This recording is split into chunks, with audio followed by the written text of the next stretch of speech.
গত 10 তারিখ পররাষ্ট্রনীতির সংস্কার নিয়ে আমার করা একটা এপিসোডের পর অনেকে অনুরোধ করেছেন যেন আমি ভারতের সাথে বাংলাদেশের কূটনৈতিক সম্পর্কের ভবিষ্যৎ এবং আমাদের করণীয় নিয়ে ভিডিও করি।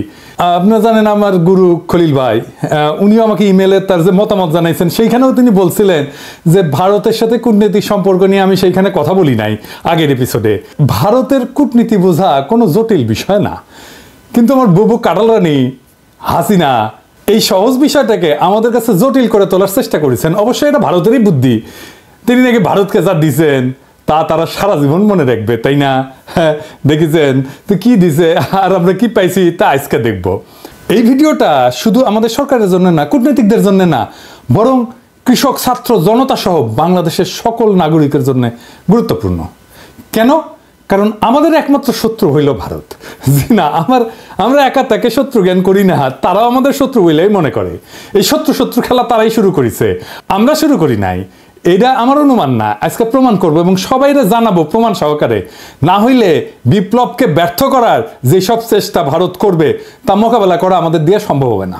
গত 16 বছর হাসিনা যেভাবে আমাদের সরকারের সব দপ্তরে ভারতের স্থানীয় দালালদের ঢুকাইতেছে, তাতে আমাদের জন্য নতুন করে সব ঢেলে সাজানো ছাড়া কোনো গতি নাই। যাই হোক, অনেক কথা আছে, তাই চলেন প্রথমেই দেখে নিই ভারতের কূটনীতিক দর্শন কি বলে। তারা কিভাবে আমাদের দেশটাকে দেখে, তারা কিভাবে কূটনীতিকে দেখে, কূটনীতি তাদের কাছে কি। ভারতের কূটনীতিতে চাণক্য কৌটিল্যকে তাদের মন্ত্রগুরু বলে মনে করে। এই কৌটিল্য হলো খ্রিস্টপূর্ব 300 শতাব্দীর দিকে ভারতবর্ষের রাজা চন্দ্রগুপ্ত মৌর্যের প্রধানমন্ত্রী।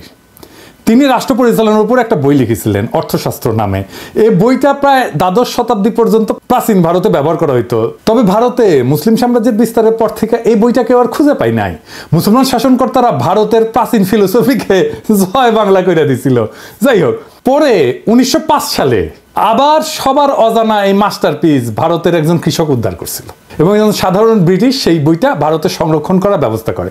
আর বর্তমানে এই অর্থশাস্ত্র, কৌটিল্যের অর্থশাস্ত্র ভারতের প্রধানমন্ত্রী মোদী, পররাষ্ট্রমন্ত্রী জয়শঙ্কর থেকে শুরু করে অনেক নতুন পুরানো নেতার রাজনৈতিক আদর্শে পরিণত হয়েছে। ভারত আবার কৌটিল্য ইকোনমিক কনক্লেভ করার মাধ্যমে এই দর্শন সবার কাছে খাওয়াইতে চায়, দেখাতে চায় এটা আমাদের অরিজিনাল জিনিস, বুঝছাও? এটা ইন্টারেস্টিং গল্প বলি এই কৌটিল্য প্রসঙ্গে। চন্দ্রগুপ্ত মৌর্যকে কৌটিল্য মানে তার প্রাইম মিনিস্টার সামান্য পরিমাণে খাবারের সাথে একটু একটু করে আর্সেনিক মিশাই দিত, মানে সেকো বিষ যেটাকে বলে। কেন? উদ্দেশ্য ছিল যে একটু একটু করে বিষ খাওয়াইলে তার শরীরে বিষের বিরুদ্ধে একটা প্রতিরোধ ক্ষমতা গড়ে উঠবে, যাতে শত্রুরা তাকে বিষ প্রয়োগে হত্যা করতে না পারে। এটা কিন্তু খুব সাইন্টিফিক, কারণ আধুনিক চিকিৎসা বিজ্ঞানও মিথ্রিডাটিজম বলে একটা শব্দ আছে। এর মাধ্যমে অল্প অল্প মাত্রার বিষ গ্রহণ কইরা বিষের প্রতি প্রতিরোধ ক্ষমতা গড়ে তোলা সম্ভব। ঠিক যেভাবে অ্যান্টিবায়োটিক রেজিস্ট্যান্স হয় না ব্যাকটেরিয়ার, জীবাণুর, ওই রকম আর কি উঙ্কা। তো কথিত আছে যে একবার চন্দ্রগুপ্ত মৌর্যের রানী দুর্ঘটনাক্রমে খাবারটা একটু খেয়ে ফেলে, আর্সেনিকযুক্ত খাবার। রানী তখন সন্তান সম্ভব ছিলেন, তো বিষের প্রভাব থেকে তার অনাগত সন্তানকে বাঁচানোর জন্য রানীর পেট চিরা কৌটিল্য শিশুকে বাইর করছিল। এটাই হইতেছে ইতিহাসের প্রথম সিজারিয়ান সেকশন, বুঝাও? এই ছেলের নাম হইতেছে বিন্দুসার। বিম্বিসার না আবার কলে বিন্দুসার। বিন্দুসারের ছেলে হইতেছে সম্রাট অশোক। বুঝা গেছে? জীবনানন্দের বর্ণনা সেন যখন পড়ি না, উঠি লেখা আছে না, বিম্বিসার অশোকের ধূসর জগতে সেখানে ছিলাম আমি। এই বিম্বিসার অশোক বইলা একটা ধাঁধা লাগাই দেন কিন্তু জীবনানন্দ। বিন্দুসার অশোক হইলে পিতা পুত্র হইতো, তাই না? যেটা না করে একটা টুইস্ট দিছে বিম্বিসার কইয়া। এখানে এসে মনে হয় আসলে কি ঠিক পড়তেছি না ভুল পড়িচ্ছি না, তো সেই সময়টা ধূসর হয়ে যাওয়ার জন্য এরকম হয়েছে নাকি? বুঝাও কি সুন্দর, এটা কাব্যিক একটা মোহের মধ্যে ফেলা দেয়, বুঝেছেন? জীবনানন্দের এটা কলে মুন্সিয়ানা। তো আমার কাছে ওই যে পাখির নীড়ের মতো চোখ তুলে নাটোরের বনলতা সেন এই লাইনের চাইতে ওই যে বিম্বিসার অশোকের ধূসর জগতে এই লাইনটা আরো বেশি কাব্যিক বলে মনে হয়। যাই হোক, কাব্যবাদ দিই, হ্যাঁ, আসল আলাপে আসি। কেন কৌটিল্যের অর্থশাস্ত্র সম্পর্কে আমাদের জানা এবং বোঝা জরুরি। ভারত আমাদের শত্রু রাষ্ট্র না বন্ধু রাষ্ট্র? এই প্রশ্ন সবাই করলেও কোনো রাজনৈতিক দল কখনোই সরাসরি উত্তর দিতে স্বাচ্ছন্দ্য বোধ করে না, ভয় পায় আর কি, কখন ভারত তাদের গদি নড়ায় দেয়। তাই বলে সবাই যে কবে যে ভারত আমাদের বন্ধু রাষ্ট্র, তাকালে না। এটাই আমাদের সমাজে ইনশাল্লাহ বলার মতোই সত্য। হাসিনা বাবুর আমলে তো ভারতকে বন্ধু বলাটা একটা ফ্যাশন ছিল। বাংলাদেশের কোনো জাতীয় অর্জনে ওই ভারতের প্রধানমন্ত্রী, রাষ্ট্রপতি থেকে শুরু করে মন্ত্রী, মুখ্যমন্ত্রী আগমন খুব কমন ছিল না, সাধারণ ঘটনা ছিল না। কিন্তু হঠাৎ কি হইলো যে ময়ূক পাগলা হইয়া গেল। এই যে দেখেছেন এডিটর সাহেব, এটা দেখান না, ওই তিরিং বিরিং করে লাফায় না, দেখান না। ও কলে তারেক হেভি টাপাইছে, ওই যে গণ অধিকারের তারেক, বুঝাও তারেকের ভিডিওটা দেখা। তারেক কি কইছিল যে জামাতকে আপনার পাশাত কামড় দিছে, দেখান না ওইটা। আরে বাবর কে? বাবর কে? কে? বাবর ভারতের বাপ। হ্যাঁ, বাবর ভারতের বাপ। আর আচ্ছা ঠিক আছে, ঠিক আছে, সমস্যা কি বলেন তো? আমার আমার আমার আমার সমস্যা হচ্ছে জামাতি এবং জেহাদিরা। বন্ধ করতে পারবেন? কেন জামাতিরা আপনার পাশায় কামড় দিয়েছে বলেন? বিজেপির নেতারা উল্টা পাল্টা বলা শুরু করলো। এই দেখেন, ভিডিও দেখেন। বাংলাদেশের সঙ্গে যুদ্ধ ভারতের কাছে তো কয়েকদিনের ব্যাপার নয়, কয়েক মিনিটেই ফয়সলা হয়ে যাবে। আমরা বড় ভাই হিসেবে চিমটি কাটছে, আঁচড় কাটছে, সহ্য করছি, বেড়া আমরা দেবই। বাংলাদেশের সীমান্তে কাঁটাতারের বেড়া বসানোর দরকার হইল, দেখেছেন? আরো কত কি। আসলে বাংলাদেশের সাথে ভারতের কোনো বন্ধুত্ব সম্পর্ক নাই, কখনো ছিল না।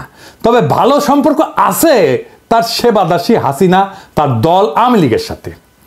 আমাদের পররাষ্ট্র মন্ত্রণালয়ে যারা ভারতে কাজ করেছেন তারা সবাই জানেন যে ভারত আমাদের কতটা নিচু চোখে দেখে। যারা ঘুরতে গেছেন, চিকিৎসা নিতে গেছেন, তারা জানেন যে মুম্বাইতে তো বাংলাদেশের পাসপোর্টধারীদের তারা হোটেলে বুকিং পর্যন্ত দেয় না, দেখেছেন?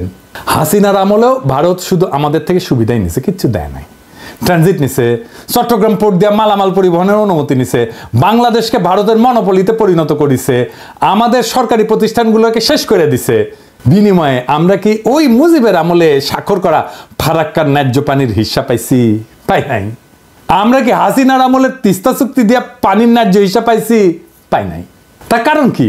কারণটা হইতেছে কৌটিল্যের একটা থিওরি আছে, mandala theory. Mandala Nelson Mandela না, মান্ডালা মন্ডো থিওরি আর কি।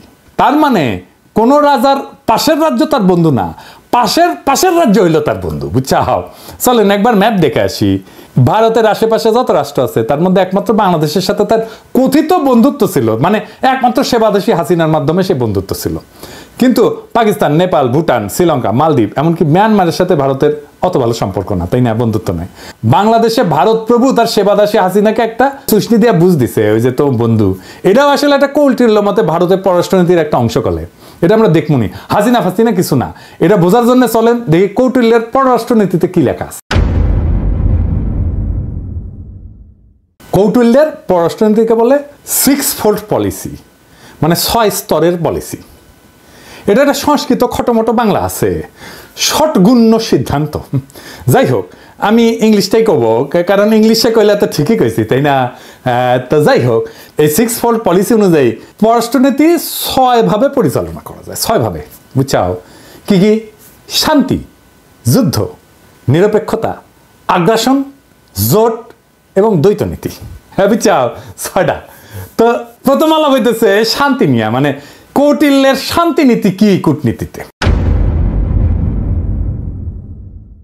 কৌটিল্য কয় যে একজন রাজা তখনই শান্তি স্থাপন করবে যখন সে দেখবে যে শত্রু রাজা তার ক্ষতি করার সামর্থ্য রাখে।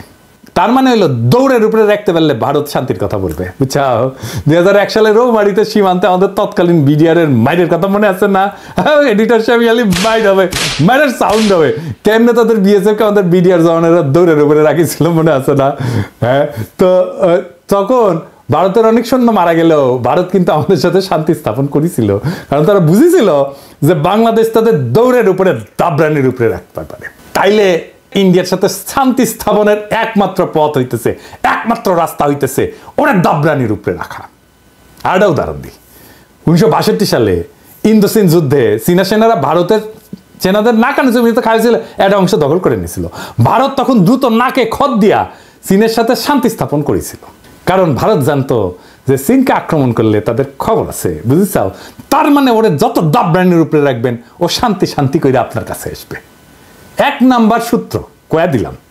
তাই আমাদের সেনাবাহিনীর সাহস নিয়ে লড়াই করার কিছু ডেমো ভারতকে দিয়ে দিতে হবে। আমরা অলরেডি একটা ডেমো দিছি যখন নতুন করে বর্ডারে কাঁটাতার লাগাইতে গেছিল না, কিন্তু এটা তেমন কোনো ডেমো হয় নাই, এটা আরেকটু ভালো করা লাগবে আর কি। আবার ফাজলামি করলে না, রৌমারির কথা মনে করায় দিতে হবে, কলে মাথায় ঢুকাই দিতে হবে যে ভারতকে দৌড়ের উপরে রাখলে তারা শান্তির কথা বলবে।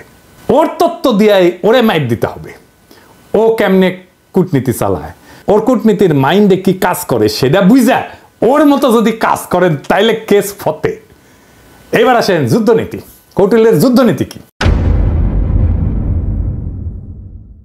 কৌটিল্যের মতে একজন রাজা তখনই যুদ্ধের জন্য আক্রমণ করবে যখন দেখবে যে তার অবস্থান শত্রুর চেয়ে শক্তিশালী। কথা সত্য। এই যে 1971 সালের কথাই ধরেন না, পাকিস্তান যখন আমাদের আক্রমণ করলো তখন ভারত আমাদের সাথে এসে সাথে সাথে যুদ্ধ করে নাই। তারা দেখিছে যে আমাদের মুক্তি বাহিনী কতটুকু যুদ্ধ করতে পারে। যখন মুক্তি বাহিনী আমাদের পাইরা ফেলাইছে না পাকিস্তানি বাহিনীদের, যখন দেখেছে যে মূল কাম সাইরা ফেলাইছে, তখন 3রা ডিসেম্বর 71 সালের মুক্তিযুদ্ধের শেষের মাত্র 13 দিন আগে যৌথ কমান্ড গঠন করিয়া মুক্তিযোদ্ধাদের ক্রেডিট নিয়ে বাংলাদেশকে স্বাধীন করিয়া দেওয়ার ক্রেডিট নিয়ে নিছে। বুঝছাও, এটা হইল ভারতের সামবাজ যুদ্ধনীতি। এরা তখনই যুদ্ধ করবে যখন তারা বুঝে যে তাদের জেতার সম্ভাবনা 100%। অনেকেই জানেন যে শেখ মুজিবের বান্ধবী যে ইন্দিরা গান্ধী, সেই সময়ের ভারতের সেনাপ্রধান জেনারেল মানেকশকে জুন মাসে কইছিলেন যে এই যুদ্ধ শুরু করতে, কিন্তু রাজি হন নাই। কারণ তখন বাংলাদেশে বর্ষাকাল এবং তাদের সেনারা বাংলাদেশে বর্ষায় যুদ্ধ করলে পাকিস্তানের কাছে গোয়ারা আসবে। সত্যি কথা, আমার কথা না, মানেকশর কথা। তার মুখে শুনেন দাও কি কইছে, এডিটর সাহেব শুনে দেন। And if I were to go in, I guarantee you 100% defeat. I said to Mrs. Gandhi, will you now give me your orders? All right, cabinet will meet again at 4 o'clock. So everybody started walking out, I being the junior one. A smile on my face as I was going out. She said, Chief, stay behind. So I said, Prime Minister, before you open your mouth, shall I send in my resignation on grounds of health, mental or physical? And she said, oh, sit down, Sam, tell me. Everything you told me is the truth. I said, yes, everything I've told you is the truth. I said, it's my job to fight to win, not to lose. And she smiled at me, she said, all right, Sam, you let me know when you are ready. এই যে 13 দিন যুদ্ধ করেছিল, যুদ্ধের পর যে লুটপাট শুরু করেছিল, সেই সময় কিছু বীর সেনা অফিসারের কারণে ঠিক মতো করতে পারে নাই। মেজর জলিলের কথা মনে আছে, সে বাধা দিছিল এবং তারে গুম করে ফেলছিল। ওই সময় যে করতে পারে নাই লুটপাটটা, এটা গত 53 বছর ধরে পোষায় নিছে ইন্ডিয়া। তাই আমাদের সশস্ত্র বাহিনীকে মনে রাখতে হবে যেন ভারত কখনো এমন সুযোগ আছে বলে ভুলও না করে। প্রফেসর ইউনূসের সেনাবাহিনীর শীতকালীন মহড়ায় যাওয়ার ব্যাপারটা অনেকটা সেই রকম। আমি খুবই পছন্দ করেছি এটা। অনেকে না বুঝলেও আমাদের সবার শ্রদ্ধেয় প্রফেসর ইউনূস স্যার বুঝতে পারিছেন যে এই মহড়ার কত গুরুত্ব। এইসব মহড়া ঘন ঘন করতে হবে, বুঝছাও। শুধু শীত না, বর্ষাতেও করতে হবে। যে শীত বর্ষা কিছুই যে ভারতের কোনো কাজে আসবে না, ওটা বুঝা দেওয়া লাগবে, বুঝছাও। ভারতের মনে যেন ভয় অটুট থাকে, তারা যেন কোনোভাবে বাংলাদেশকে আক্রমণের খায়েশ করতে না পারে। এখন কৌটিল্যের মতে ভারত এই যে যুদ্ধ নীতি, এটা কেমনে করবে? এটা 3 ভাবে করবে, 3 প্রকারে করবে। কি ভাবে? এটা হইতেছে সরাসরি যুদ্ধ, এটা হইতেছে গোপন যুদ্ধ, কিছু কথা থাক না গোপন, আর এটা হইতেছে অঘোষিত যুদ্ধ, মানে ঘোষণা না দিয়া যুদ্ধ, বুঝছাও। ভারত আমাদের সাথে সরাসরি যুদ্ধে যাবি না, ওই সাহসী নাই। ওই যে বুঝিছে না, এখানকার পোলা পাইন এবং বন্দুকের সামনে বুক পাইতা দেয়, তারপরে নড়ে না। তো এর সাথে যুদ্ধ করা যায়। তারা কি যুদ্ধ করবে? গোপন এবং অঘোষিত যুদ্ধ তারা সবসময় করে আসতেছে এবং এটা করে আসবে। চলেন দেখি সেটা কিভাবে করবে। গোপন যুদ্ধ হইলে সেটা সেই পন্থা যেটা দ্বারা ভারত আমাদের একদিকে আক্রমণের আশঙ্কা তৈরি করবে আর আমাদের সেনাদের সেই দিকে ব্যস্ত রাখবে, কিন্তু ভারত আমাদের আক্রমণ বা ক্ষতি করবে অন্য দিক থেকে, বুঝছাও। মাথায় ঢুকে নাই, তাই না? ধরেন আমাদের দক্ষিণে তো আরাকান রাজ্য, একটা নতুন রাখাইন দেশ হওয়ার সম্ভাবনা আছে, তাই না? ভারত রাখাইন দেশকে দিয়া বাংলাদেশের নাথ নদী সংলগ্ন বর্ডারে উত্তেজনা তৈরি করবে, আর আমরা যখন ওইদিকে সামলাইতে ব্যস্ত হয়ে যাব তখন উত্তরবঙ্গ বা অন্য কোনো বর্ডার দিয়া সে আক্রমণ করার চেষ্টা করবে। এটা বুঝতে ভারতের ওই হকার সাংবাদিক ময়ূক রঞ্জনের একটা ভিডিও দেখি, চলেন। সে কইতেছে যে বাংলাদেশের চিকেন নেক নিয়ে নিলে ভারত ফেনী দখল করিয়া চট্টগ্রামকে আলাদা করে দিবে। শুনেন। এটিকে বলা হয় বাংলাদেশের চিকেন স্নেক।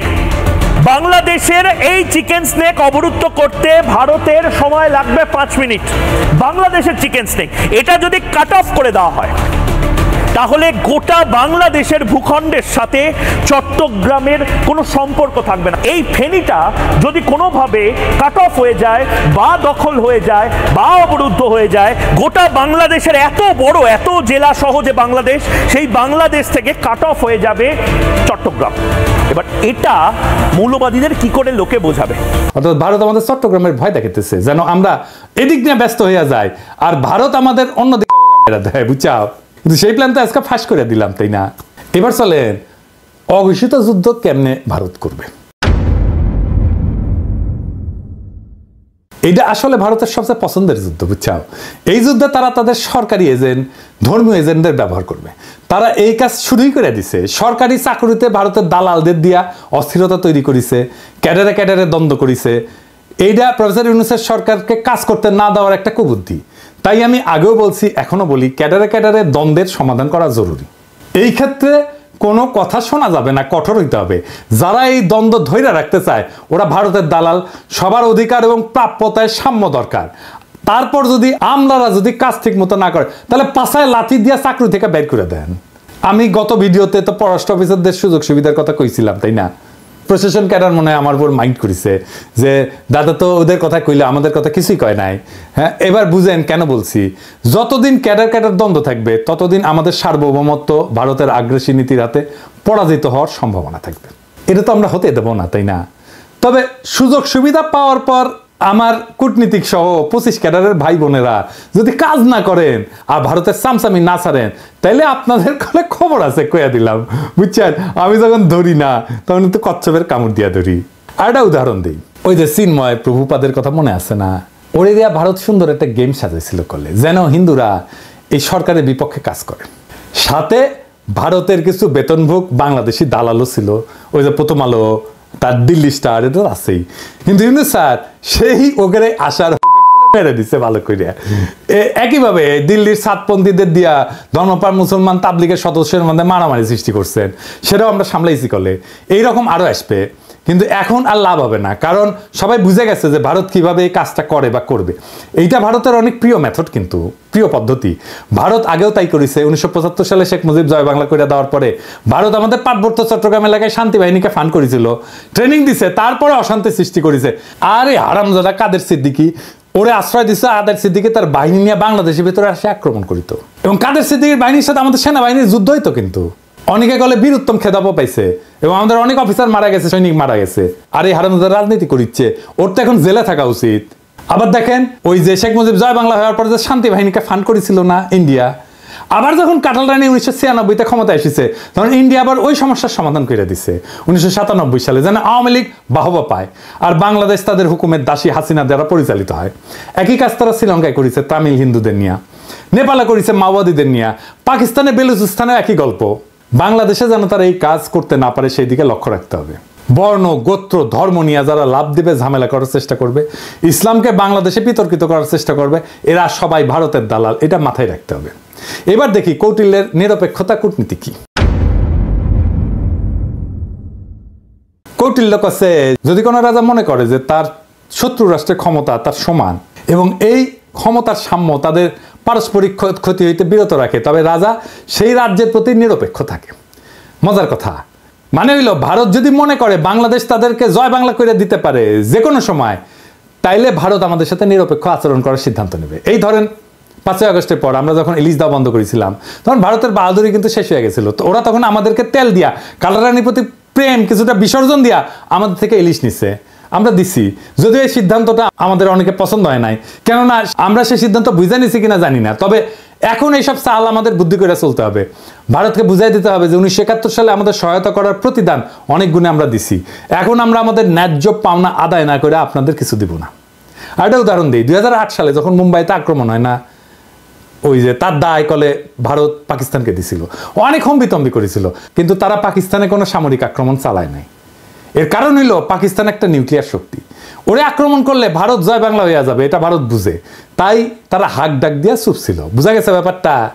শক্তিতে সমান সমান টক্কর দিতে হবে, টক্কর দেওয়ার ক্ষমতা, আমার টক্কর দেওয়ার ক্ষমতা আছে, এইটা বুঝাই দিতে হবে। এবার আসেন কৌটিল্যের আগ্রাসন নীতি। কৌটিল্যের দর্শন মোতাবেক একজন রাজা যখন নিজের শক্তি বৃদ্ধি করে তখন সে শত্রু রাজ্যকে আক্রমণের প্রস্তুতি নেয়।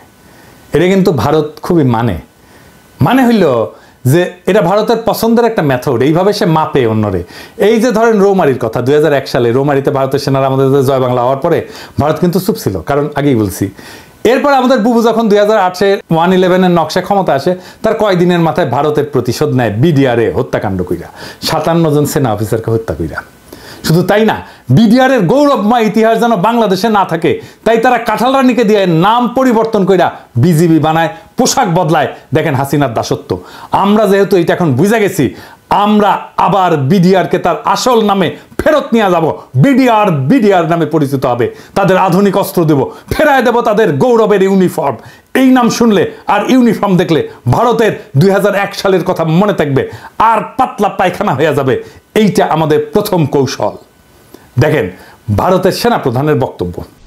I am in touch with the chief of Bangladesh during the time of when this changeover took place. I was in constant touch with him, and even thereafter in November 24 we had a video conference also. As far as the military cooperation is concerned, is again going up in the same way. Our officers have moved there for the NDC also. There is no let up on that side. The only thing is, as far as the joint exercise which is carried out, because of the situation as of now, that we have postponed for some time, and as and when the situation improves, that exercise will also go on. When we talk about the relationship we should talk about when there is an elected government. So as of now, the relationship is with the military is well and perfect. 5 আগস্টের পর 5 মাস হয়ে গেল ভারত তার কোনো মন্ত্রী বা সংস্থা প্রধান কখনো এই ধরনের কথা বলে নাই। আমি আমার আগের ভিডিওতে বলছিলাম যে ভারতের প্ল্যান মোতাবেক সব চলতেছে, এবং এই প্ল্যান মোতাবেক চালাইতেছে ভারতের আরেক সেবাদাস ওয়াকার। আমার কথা অনেকেই বিশ্বাস করেন নাই, অনেকেই আমাকে কইছেন ওয়াকার একটা বিপ্লবের শক্তি। এখন দেখেছেন তো, এখন দেখেন ভারতের সেনা প্রধান বলে তার সাথে নাকি অন্তর্বর্তীকালীন সরকার গঠনের পুরা সময় জেনারেল ওয়াকারের সাথে যোগাযোগ ছিল। অর্থাৎ ওয়াকার সাহেব যখন রাজনৈতিক নেতাদের নিয়ে অন্তর্বর্তীকালীন সরকার গঠনের চেষ্টা করতেছিলেন, তখন তিনি নিয়মিত ভারতের সেনা প্রধানের সাথে যোগাযোগ রাখতেছিলেন। রাষ্ট্রদ্রোহী কাজ করছেন তিনি। ওয়াকার সাহেব হয় আপনি বিপ্লবের স্পিরিট ধরতে পারেন নাই এবং হাসিনার আমলের অভ্যাস 2 দিনে ছাড়তে পারেন নাই, অথবা আপনাকে ভারতের সেনাপ্রধান ফাঁসাইয়া দিছে যাতে বাংলাদেশের সেনাবাহিনীর সর্বোচ্চ নেতৃত্ব বিপ্লবের বিপক্ষে কাজ করতেছে এইটা জনমনে ছড়ায় দেওয়া যায়। এইটা বাংলাদেশকে এবং বাংলাদেশের মানুষের মনোবল ধ্বংস করার চেষ্টা। এভাবেই গত 5 মাস ভারত নিজেদের কৌশল ঠিক করেছে এবং বাংলাদেশের সকল মানুষকে এটা বোঝানোর চেষ্টা করতেছে যে ভারত এখনো আমাদের প্রভু। এবং এইটা বোঝানোর জন্য তাদের প্রথম টার্গেট আমাদের হাসিনা বাবুর ফুফাতো বোনের জামাই সেনাপ্রধান ওয়াকার সাহেব। আমি অবাক হই যে সমস্ত সেনা সদর বা আন্তঃবাহিনী জনসংযোগ পরিদপ্তর এই নিয়ে কোনো কথা বলেন নাই, আর ভারতের দালাল বাঙ্গুয়েলিটেরা বৈশাখী নিজেদের দেখতেছে আর নিজেদের হারানো প্রভাব পুনরুদ্ধারের স্বপ্ন দেখতেছে। প্রথম আলো গং এখন এইগুলা নিয়ে পুরা গল্প বানাবে ফায়াজ করিমের মতো। এইসব বাংলাদেশ বিরোধী ভারতীয় এজেন্টদের যেখানে দেখবেন সেখানেই এদেরকে জয় বাংলা কইরা দিতে হবে। এখন দেখেছেন তো জেনারেলদের বাসায় হাসিনার লোক, আওয়ামী লীগের লোকেরা লুকে আছে, দেখেছেন? ফ্ল্যাট মালিক কে? ফ্ল্যাট মালিক হচ্ছে মাহবুব শামস চৌধুরী, মেজর জেনারেল। জি। উনি এখন বর্তমানে কোথায় আছে? উনি এসএসএফ আছে। এসএসএফ আছে, ডিজি। জি।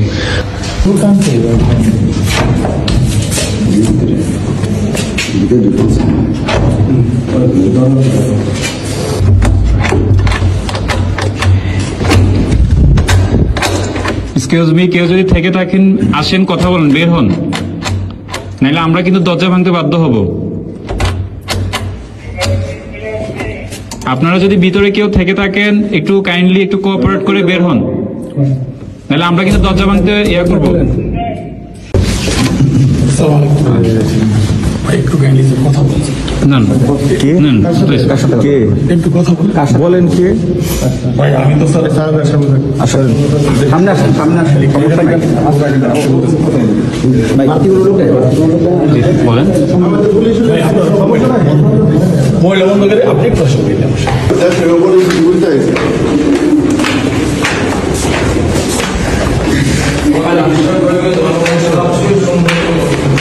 তো এখন কি করা লাগবে? আমাদের এই সেনাবাহিনী নিয়ে। এর মধ্যে আমাদের সামরিক সক্ষমতা এমনভাবে উন্নীত করতে হবে যেন ভারত আমাদের ভয় পায়। ভারতের সামরিক শক্তি আমরা জানি, সেটা ওয়াকার সাহেবও জানেন। সামরিক বিষয়ে তাই এখানে বলতে চাই না, আমার সাথে যোগাযোগ করলে পরামর্শ দিয়ে দিব। তবে এটা বলতে পারি, আমাদের সশস্ত্র বাহিনীকে নতুন নতুন আধুনিক যুদ্ধ বিমান, ট্যাঙ্ক, যুদ্ধ সরঞ্জাম কিনতে হবে। মাঝে মাঝে সে সমস্ত মাল দিয়ে একটু প্রশিক্ষণ করে তো ফুটেতে টুটেতে হবে আর কি, বুঝছাও। আর বলিছি, একটা সাইবার ব্রিগেড করতে হবে আমাদের শক্তিশালী, তাইলে আমাদের পাতলা পায়খানা চলতে থাকবে। ভারত কিন্তু ফ্রান্স থেকে রাফেল কিনেছে, রাশিয়া থেকে কিনেছে সুখয় যুদ্ধ বিমান। আমাদের তো রাশিয়া ফ্রান্সের সাথে সম্পর্ক ভালো, যুক্তরাষ্ট্রের সাথেও ভালো, তুরস্কও আছে। ভারত এতদিন আমাদের আধুনিক যুদ্ধ সরঞ্জাম কেনার ব্যাপারে ভেটো দিয়ে আসছে করলে, এখন বুঝতে পারছেন তো কেন তারা ভেটো দেয়? এই কূটনীতির কারণে। কারণ ওরা চায় আমরা যেন সমরে শক্তিশালী হইতে না পারি এবং তাদের সেবা দাসী হিসেবে থেকে যায়।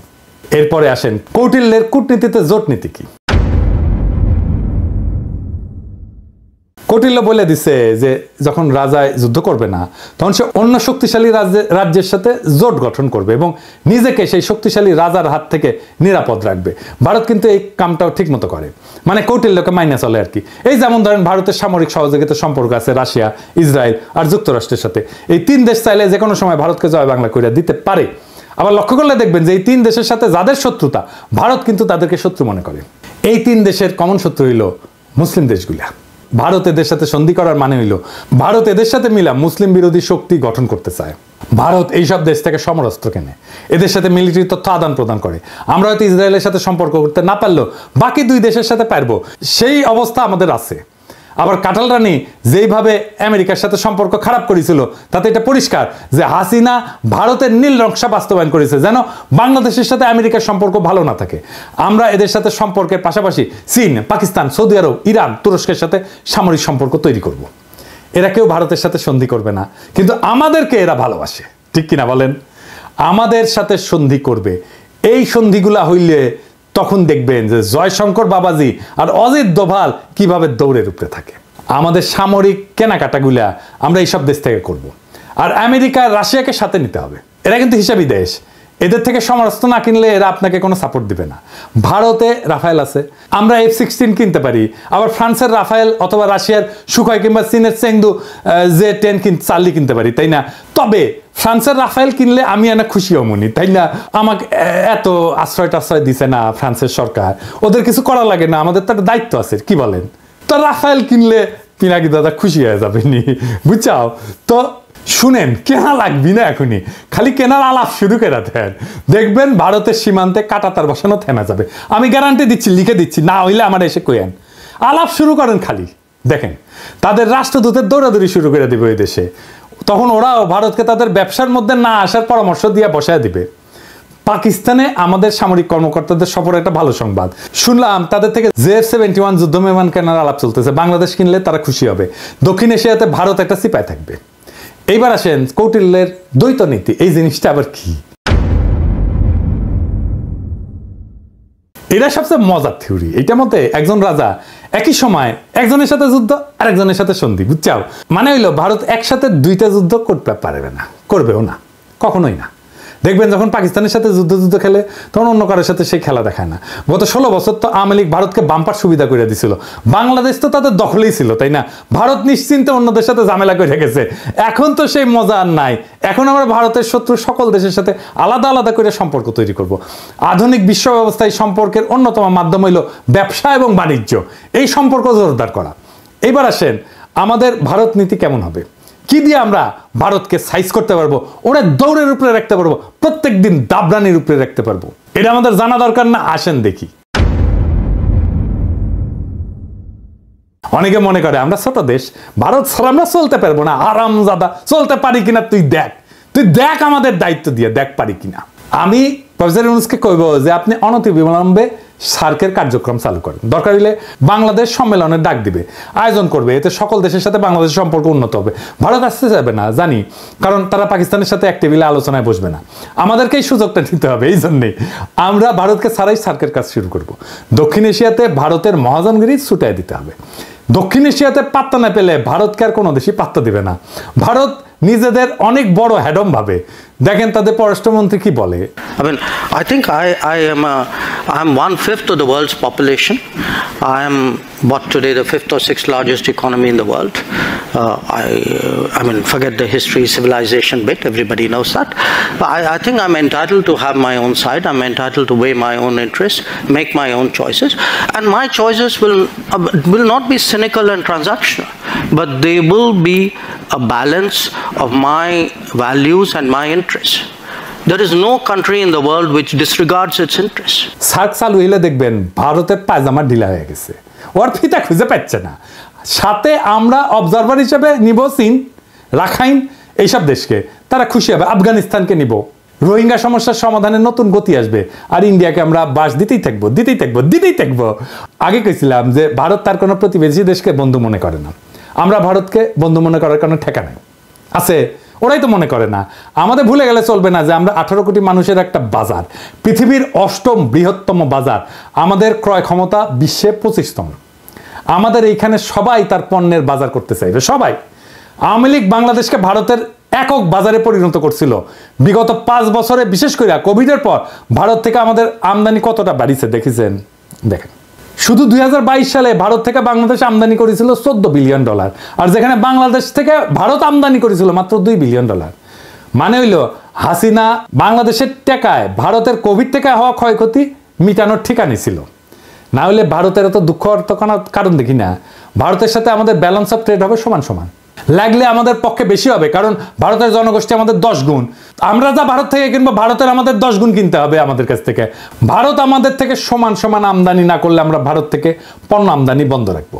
ভারত থেকে আমরা সবচেয়ে বেশি আমদানি করি তেল, তুলা, পশুখাদ্য, মোটরযান ইত্যাদি।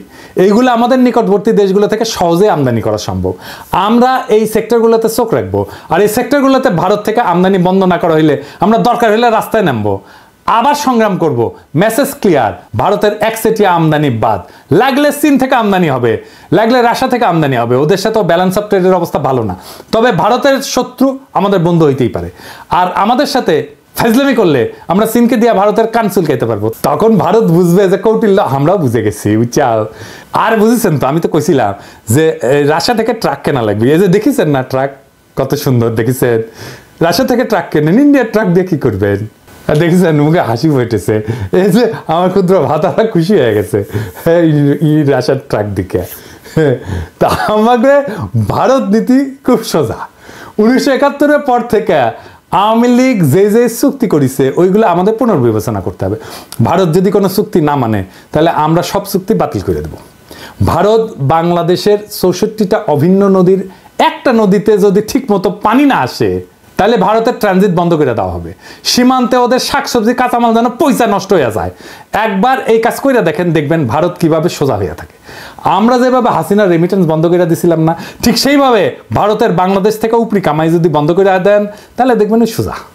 ভারতে কেউ শপিং করবেন না, ভারতে কেউ চিকিৎসা করতে যাবেন না। ভারতের টিভি চ্যানেল বাংলাদেশে চালানো হলে বাংলাদেশের টিভি চ্যানেলগুলো ভারতে চালাতে দিতে হবে। আমাদের টিভি চ্যানেল টাকা দিয়ে কিনতে হবে ওদের। এই বাজার হারানোর ভয় ভারতের মধ্যে ঢুকলেই দেখবেন সব ঝরঝরা। সেদিন দেখলাম বাংলাদেশ সরকার ভারত থেকে 1137 কোটি টাকার ডিজেল কিনবে বলে সিদ্ধান্ত নিচ্ছে। কি আর করবো, কি আর বলবো, বুঝতে পারছি না। জুলাই বিপ্লবের পরে আমাদের প্রায় 2000 ছাত্রছাত্রী প্রাণ হারাইলো ভারতের সেবাদাসী হাসিনার পুলিশের গুলিতে। এখন আমাদের ডিজেল কেনার জন্য আর ভারত ছাড়া কারোর চোখে পড়ে না। তো এই জ্বালানি উপদেষ্টার সাথে আমার অনেক বন্ধু বান্ধব ওনারা সম্মান টন্মান করে, সেজন্য কিছু কইছিলাম না এতদিন। কিন্তু বুঝেন জ্বালানি উপদেষ্টা সাহেব, কামটা আপনি খুব খারাপ করেছেন। আপনারা ওয়ার্নিং দিলাম, ডিজেল কেনার জায়গা পান না আপনি। হ্যাঁ, আরো তো 6টা দেশ থেকে তো ডিজেল তেল কিনতেছেন। এই যে দেখেন তো ওই 6 দেশ থেকে ডিজেল কেনা যেত না কেন? ভারত থেকে তেল কেনার দরকার পড়লো। কুরকুরানিটা কই? জ্বালানি উপদেষ্টা সাহেব, আপনাকে জাতির সামনে এই প্রশ্নের উত্তর দিতে হবে। সামে সিকোনে প্রচুর কাম করিচ্ছেন কলে, নাইলে বিপ্লবী জনতা আপনাকে কেন বিশ্বাস করবে? ইউনূস স্যার, আপনি কি এই ব্যাপারে জানেন? নাকি বিএনপির সাথে সমঝোতা হওয়ার পর এখন বিএনপির চাপে আপনারা এই সিদ্ধান্ত নিতেছেন? নিলে জানান, আমরা তো আছি। যেই দল গত 10 বছরে মুরগির ক্ষোভ থেকে বাইরে হতে পারে নাই, সেই দল এখন নিজেদের জুলাই আন্দোলনের মাস্টার মাইন্ড বলে, আবার ক্ষমতা আসার জন্য ভারতের সাথে আতাত করে যেন ভারতের প্রভুত্ব বাংলাদেশে টিকে থাকে। এমনিতে আপনাদের জনসমর্থন কেমন এটা তো বুঝবার পারিচ্ছেন। মানে ওই দলকে কইতেছি যে আসতে চায় ক্ষমতায়, তারপরে যদি ভারতের দাস হিসেবে পরিচিত পান তাহলে ক্ষমতা আসলেও সে ক্ষমতা ধরে রাখতে পারবেন না। হাসিনারে নামাইতে যদি 36 দিন লাগে আপনারা 36 ঘন্টায় নামায় দেওয়া যাবে। খুব সাবধান, এটা ইন্টারনেটের যুগ, উন্নত প্রযুক্তির দুনিয়ায় কিন্তু সরকার চালানোর অভিজ্ঞতা আপনাদের নাই। আমরা জানি কিভাবে কি করতে হয়, আপনাদের চেয়ে আমরা অনেক ধাপ আগে। আমাদের সাথে পরামর্শ করেন, নইলে কি করতে গিয়ে কি খাইয়া ফিরে আসবেন তা কিন্তু বুঝতে পারবেন না। ভারতে আমাদের সব কাজ স্লো করে দিতে হবে, দূতাবাসে আমাদের লোকের সংখ্যা কমাই দিতে হবে, পররাষ্ট্র উপদেষ্টা এই জিনিসটা ভালো করে খেয়াল রাখবেন। ওই লোক দিয়ে আমাদের আসন্ন বন্ধু দেশের মিশনগুলোকে শক্তিশালী করেন। ভারত আমাদেরকে ভিসা না দিলে আমরা ভিসা দিব না, আমাদের দূতাবাসে আক্রমণ করলে আমরা ওদের শান্তিতে থাকতে দেবো না। ইউনুস স্যার তো ভদ্র মানুষ, আপনি না পেলে আমাদেরকে বলবেন, আমার ক্ষুদ্র ভাতা এবং ভগিনীরা ভারতের পাশে আগুন ধরায় দিবে, লাগলে জায়গা মতো আগুন ধরায় দেব। আমাদের কোনো সরকারি কর্মকর্তা ভারতে প্রশিক্ষণে যাবে না। কেন যাবে না জানেন? আসেন বলি। কারণ এইসব প্রশিক্ষণ দেওয়া এতদিন ভারত আমাদের সব অফিসারদের প্রোফাইল বানিয়েছে, বুঝছেন? তাদের কার কি পছন্দ অপছন্দ, কারে পয়সা দিলে হবে, কারে মেয়ে ধরাই দিতে হবে, তা সব জানে এবং এই কাজ করেছেও। কিন্তু এই যে সানিউল কাদের দেখেছেন না, ধরা খেয়েছিল, তারা ইউএনএদেরকে ডিসিদেরকে নিয়ে গেছে দেরাদুনে, কূটনীতিকদেরকে পড়াইছে দিল্লিতে। তাই আমাদের সরকারি অফিসারদের বিশেষ করে যারা ভারতে প্রশিক্ষণ নিছে তাদের শুদ্ধি পরীক্ষা নিতে হবে, এবং এরা সব কয়টা বিক্রি হয়ে গেছে। আমাদের অফিসাররা ভারতে প্রশিক্ষণে গেলে তাদের অফিসারদেরকেও আসতে হবে এখানে। এটা অবশ্য ফরেন সার্ভিস একাডেমি করে, তবে এটা আরও বেশি করা দরকার।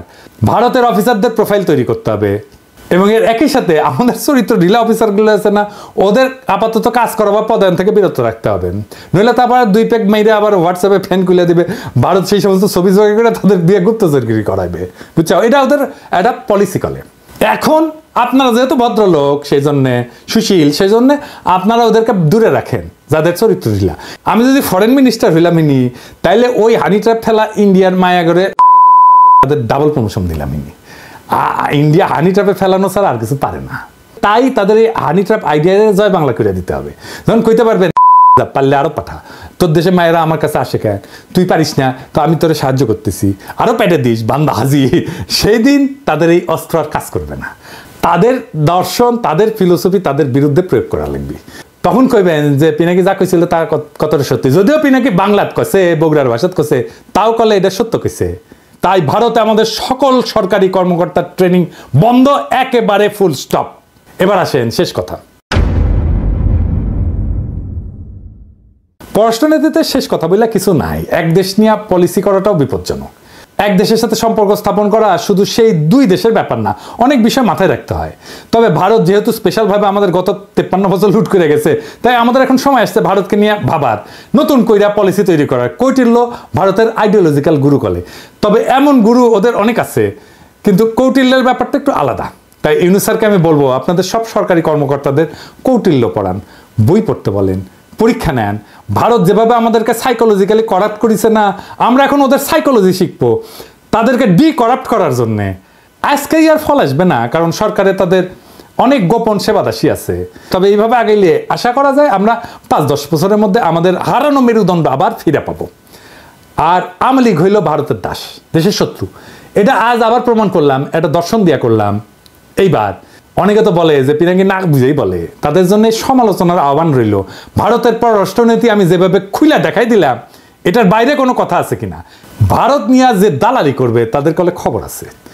আপনারা সরকারি পদ্ধতি সামলান, আর আমি তাদের স্থায়ী সেবাদাসী প্রথম আলো আর ডেইলি স্টার দেখতেছি। এরাই মিডিয়াতে উল্টাপাল্টা লিখবে, মানুষকে ভারতের মুখাপেক্ষী করতে সব চেষ্টা করবে। আগাম কইয়া দিলাম আপনাদের প্ল্যান চেষ্টা করে দেখেন, ফাল দিলে কলে খপ করে ধরবো, ধরে ফেলামো। জিয়াফতে এখন লোক হচ্ছে ক্যাঙ্কা, দেখেছেন? আজকে আয়োজিত হতে যাচ্ছে সামাজিক জিয়াফত। এই জিয়াফতের উদ্দেশ্য হলো শহীদ পরিবার, আহত সহযোদ্ধা এবং ছাত্র জনতাকে সম্মান জানানো। এই জিয়াফতে 5000-এর অধিক মানুষকে গরু জবাই করে খাওয়ানোর ব্যবস্থা করা হয়েছে। আমরা যদি চারপাশটা একটু দেখাই, আপনারা এই পাশটায় দেখেন কি পরিমাণ মানুষ এখানে স্বেচ্ছায় এসে উপস্থিত হয়েছে। তাদের উপস্থিতি প্রমাণ করে শহীদদের প্রতি সাধারণ মানুষের এবং আহতদের প্রতি সাধারণ মানুষের ভালোবাসা এবং আবেগ কতটা বেশি। বাড়ির সামনে কলে গরু ফেলামু আর জব দেবো, গরু ফেলামু আর জব দেবো, কাইন্দা কলে কুল পাবেন না। তখন আবার কয়েন না সাবধান করি নাই। ইনকিলাব জিন্দাবাদ।